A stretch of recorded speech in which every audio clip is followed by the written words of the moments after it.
भारत में fix deposit या FD को एक बेस्ट ऑप्शन माना जाता है क्योंकि ये इन्वेस्टमेंट बहुत ही लोकप्रिय और बैंक की ओर से प्रोवाइड किया गया इंटरेस्ट होता है। लेकिन ज़्यादातर लोगों को ये पता नहीं है कि बैंक में फिक्स डिपॉजिट करना उनकी पैसों की परचेजिंग पावर को कम कर देता है।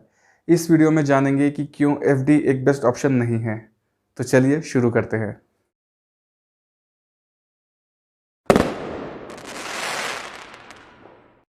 अगर आप अपने पैसों को बैंक में as a fix deposit invest करते हैं तो बैंक आपको जमा किए हुए रुपए पर इंटरेस्ट प्रोवाइड करती है, लेकिन ये रिटर्न्स आपको करंट इन्फ्लेशन रेट से काफ़ी कम होता है, जिसके कारण एफडी के रिटर्न्स करंट इन्फ्लेशन को बीट नहीं कर पाते। इन्फ्लेशन का मतलब होता है समय के साथ डिफरेंट प्रोडक्ट्स और सर्विसेज की कीमतों में बढ़ोतरी होना। भारत में अभी करंट इन्फ्लेशन रेट 6.3% है। अगर इन्फ्लेशन बढ़ा है तो बैंक के द्वारा प्रोवाइड किए गए फिक्स डिपॉजिट के ऊपर इंटरेस्ट रेट काफ़ी कम होता है, जिससे कि आपके पैसों की बाइंग कैपेसिटी काफ़ी कम हो जाती है। भारत में इस समय करंट इन्फ्लेशन रेट 6.3% है। भारतीय bank different rate of interest provide कर रहे फिक्स डिपॉजिट के ऊपर, और ये जो भी इंटरेस्ट रेट आपको प्रोवाइड कर रहे हैं करंट इन्फ्लेशन रेट से काफ़ी कम है। अगर उदाहरण के तौर पर दिया जाए तो 5.25 से लेकर 5.6% की रेंज जो बैंक्स प्रोवाइड कर रही है, यही इंटरेस्ट रेट फिक्स डिपॉजिट पर प्रोवाइड किया जा रहा है। यही वजह है कि आप अपने पैसों को डिपॉजिट करने के बाद भी इन्फ्लेशन को बीट नहीं कर पाते और आपकी पैसों की जो बाइंग कैपेसिटी है वो कम हो जाती है। बाइंग कैपेसिटी कम होना इसका मतलब ये है कि जो प्रोडक्ट को आप अपने पैसों से खरीद सकते हैं वो प्रोडक्ट आपकी जो रिटर्न्स है उससे ज़्यादा महंगाई यहाँ पे हो गई। फॉर एग्ज़ाम्पल, अगर आपने कोई प्रोडक्ट की कीमत 100 रुपये है तो वो प्रोडक्ट आपको 100 रुपये में मिलेगी इस साल, लेकिन इन्फ्लेशन की वजह से यही प्रोडक्ट आपको नेक्स्ट ईयर 106.30 पैसे के हिसाब से आपको मिलनी चाहिए। लेकिन ये इन्फ्लेशन के हिसाब से अगर आपको प्रोडक्ट ख़रीदना है तो आपको इसी के अनुसार रिटर्न्स भी आने चाहिए या फिर इन्फ्लेशन से ज़्यादा आपको रिटर्न्स आने चाहिए। लेकिन फिक्स डिपॉजिट में जो इंटरेस्ट रेट आपको प्रोवाइड किया जाता है वो 105.5 से लेकर 105.25 से लेकर 105.6 के बीच में प्रोवाइड किया जाता है, जो इन्फ्लेशन से कम है।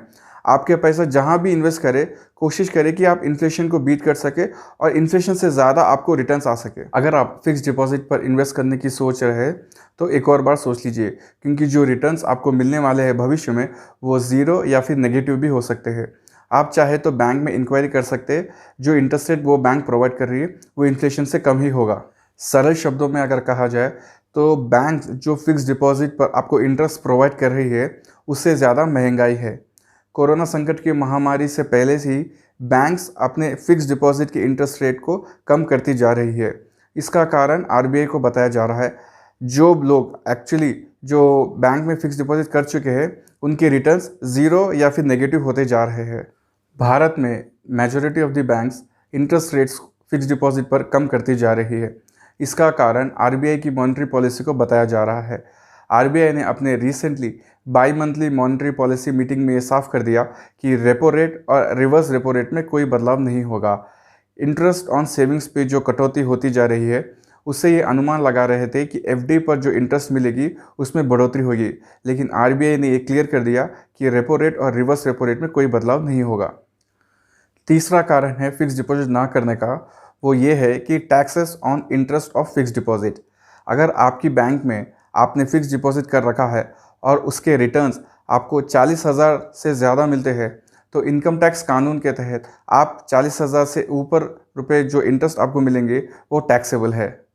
फोर्थ रीज़न ये है premature withdrawal of fix deposit.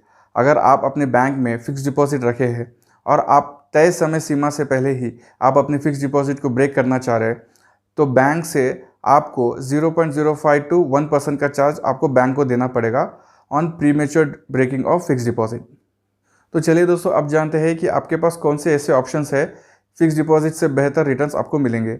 आप चाहे तो government bonds, sovereign gold bonds, inflation index bond, gold, डेब्ट म्यूचुअल फंड, रियल एस्टेट और पोस्ट ऑफिस पर आप इन्वेस्ट कर सकते हैं। तो ये थे दोस्तों कुछ सुझाव जो बताती है कि फिक्स डिपॉजिट इन्वेस्टमेंट के लिए बेस्ट ऑप्शन नहीं है। अगर आपको ये वीडियो अच्छा लगे तो प्लीज़ इसे लाइक, शेयर और सब्सक्राइब कीजिए। And thanks for watching.